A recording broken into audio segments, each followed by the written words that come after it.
का मेरा topic of discussion है mechanism of excitation of the rod sales. Rod sales क्या होते हैं? ये रिसेप्टर्स फॉर द लाइट होते हैं। जब भी लाइट पड़ती है इन पे तो ये एक्साइट हो जाते हैं, इसलिए इनको क्या कहते हैं? फोटो रिसेप्टर्स कहते हैं।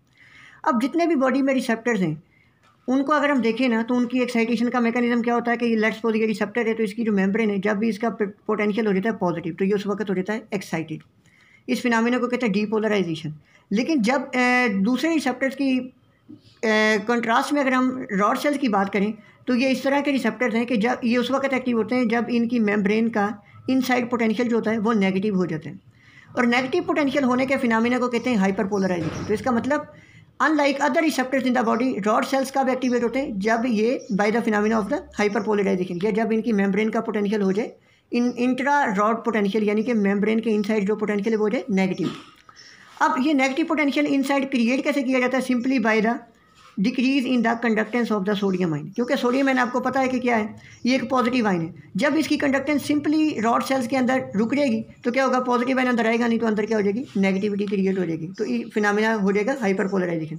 अब मैंने आपको ये बताना है कि रॉड सेल्स के अंदर किन किन मैकेनिज्म के थ्रू सोडियम की कंडक्टेंस डिक्रीज होती है और हाइपरपोलराइजेशन होती है। तो पहला मैकेनिज्म ये है, ये रॉड सेल है, इसके मैंने कंपोनेंट आपको डिटेल में प्रीवियस वीडियोस में बता दिए थे। ये आउटर सेगमेंट है, ये इनर सेगमेंट है। अब जो इनर सेगमेंट होता है ना इसके अंदर होते हैं sodium potassium ATPase pump. Simply इनका काम क्या होता है? ये पंप क्या करते हैं कि सोडियम को आउटसाइड पंप करते हैं जबकि पोटासियम को इनसाइड पंप करते हैं। अब 3 सोडियम आउटसाइड जा रहे हैं, सोडियम आउटसाइड जा रहे हैं जबकि 2 पोटासियम इनसाइड आ रहे हैं। बेशक अंदर पॉजिटिव आयन जा रहे हैं लेकिन जो बाहर लीव कर रहे हैं सोडियम आयन, जो पॉजिटिव आयन या सोडियम आयन लीव कर रहे हैं ना उनका नंबर इंटर होने वालों से ज़्यादा है, जिसकी वजह से अंदर क्या हो जाएगी? नेगेटिविटी हो जाएगी। तो पहला मैकेनिज्म जिसके थ्रू अंदर नेगेटिविटी मेंटेन की जाती है मेम्ब्रेन के अंदर, इनर सेगमेंट में कैसे मेंटेन की जाती है? By the sodium potassium ATPase pump. अब मैंने आपको ये बताना है कि जो outer segment of the rod cell है इनके अंदर सोडियम की कंडक्टेंस कम कैसे होती है? इनके अंदर स्पेशलाइज चैनल पाए जाते हैं। ये चैनल्स होते हैं सोडियम के लिए और ये एक्टिवेट कब होते हैं? जब साइक्लिक जीएमपी आके इनके साथ बाइंड करे ना, इसीलिए ये ओपन हो जाते हैं। तो इसलिए इनको क्या कहते हैं? Cyclic GMP gated sodium channel. यानी क्या मतलब कि जब भी साइक्लिक जीएमपी आएगी तो आके क्या करेगी? इन चैनल्स को ओपन कर देगी और सोडियम इनसाइड मूव करेगा। सोडियम इनसाइड अगर मूव करे तो अंदर तो आ जाएगी पॉजिटिविटी। इसका मतलब अगर हमने अंदर नेगेटिविटी लेके यानी कि हाइपर पोलराइजेशन करनी तो सोडियम की कंडक्टेंस रोकनी है और कंडक्टेंस उसी वक्त रुक सकती है जब ये चैनल क्लोज हो जाए और चैनल उसी वक्त क्लोज हो सकते हैं जब साइक्लिक जीएमपी का लेवल हो जाए कम हो जाए। अब यहाँ पर इस डायग्राम में देखें कि मैंने आपको अभी बताया कि जब भी साइक्लिक जीएमपी अवेलेबल नहीं होगी ना उस टाइम पे क्या होगा? ये cyclic GMP gated sodium channel close होंगे और सिर्फ उसी वक्त पे सोडियम की कंडक्टेंस कम हो सकती है और साइक्लिक जीएमपी का लेवल उस वक्त कम हो सकता है जब रॉड सेल्स होते हैं एक्टिव। और रॉड सेल्स एक्टिवेट होते हैं जब लाइट रॉड सेल्स पे पड़े।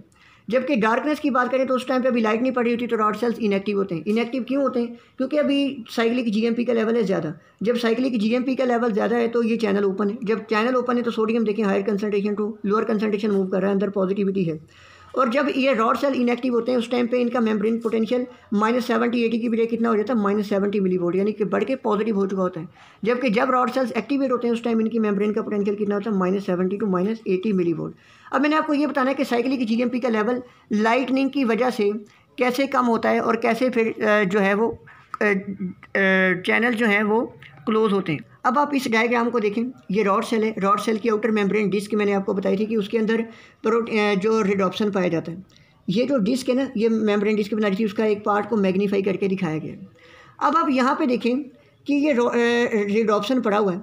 जब भी लाइट आके इस पर पड़ेगी ना तो क्या होगा? रिडॉप्सन की ब्रेक डाउन होना शुरू हो जाएगी। किस में? स्कोटॉप्सन में और किस में? इसके साथ साथ आल ट्रांस रेटिनाल में। लेकिन इसकी ब्रेकडाउन से एक इंटरमीडिएट प्रोड्यूस होता था जिसको कहते थे मेटा रिडॉप्सन 2। आपको पता होना चाहिए, मैंने प्रीवियस वीडियो में इसको डिटेल से बताया था। मेटा रिडॉप्सन 2 कहते हैं इसको।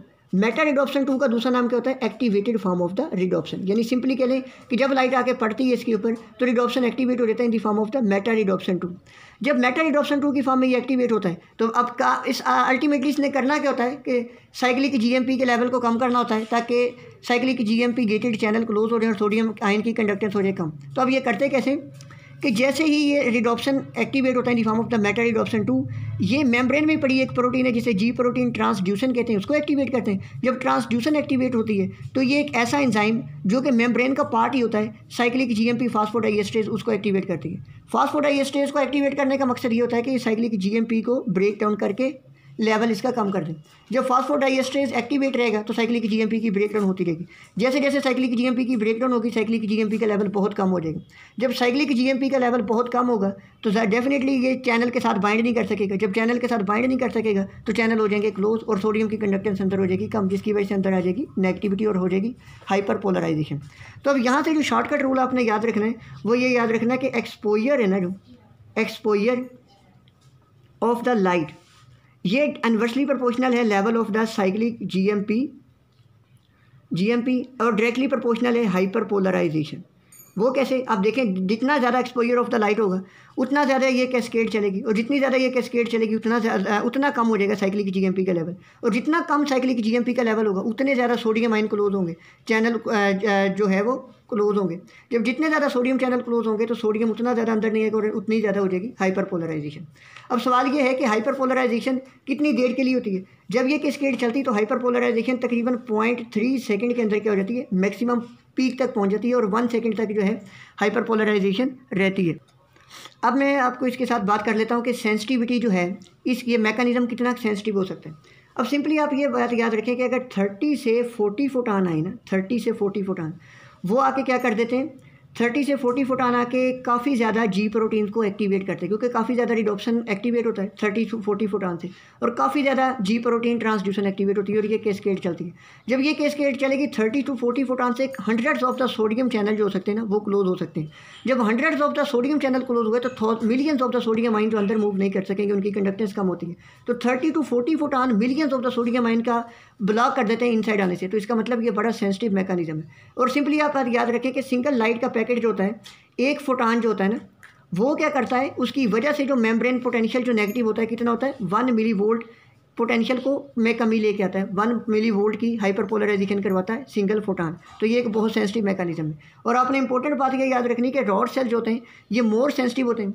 मोर सेंसिटिव का मतलब ये कि लाइट की इंटेंसिटी कम भी है ना, अगर तो लाइट की इंटेंसिटी कम होने से भी जो क्या होंगे, कम इंटेंसिटी में भी ये कैस्केड चलती रहेगी और जो हाइपर पोलराइजेशन होती रहेगी और एक्टिव होती रहेंगी। लेकिन कौन सेल्स 30 to 300 टाइम जो होते हैं लेस सेंसिटिव होते हैं। इसका मतलब सिर्फ हाई इंटेंसिटी ऑफ लाइट में ये कैस्केड चला सकेंगे कौन सेल्स।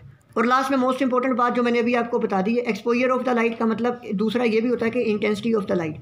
यही रिलेशन इंटेंसिटी ऑफ लाइट के लिए भी ट्रू। अगर आपसे पूछ लें कि इंटेंसिटी ऑफ द लाइट का हाइपर पोलराइजेशन से क्या तल्लुक है, सिंपली जितनी ज़्यादा इंटेंसिटी ऑफ द लाइट ज़्यादा होगी उतना ज़्यादा साइक्लिक जीएमपी का लेवल कम होगा, और जितना ज़्यादा साइक्लिक जीएमपी का लेवल कम होगा उतनी ज़्यादा हाइपर पोलराइजेशन होगी। तो simply intensity of the light बढ़ाते रहेंगे तो हाइपर पोलराइजेशन भी बढ़ती जाएगी। तो ये सारा मैकेनिज्म था। अगर कोई क्वेरी हो आप मेरे कमेंट सेक्शन में पूछ सकते हैं। Thank you very much.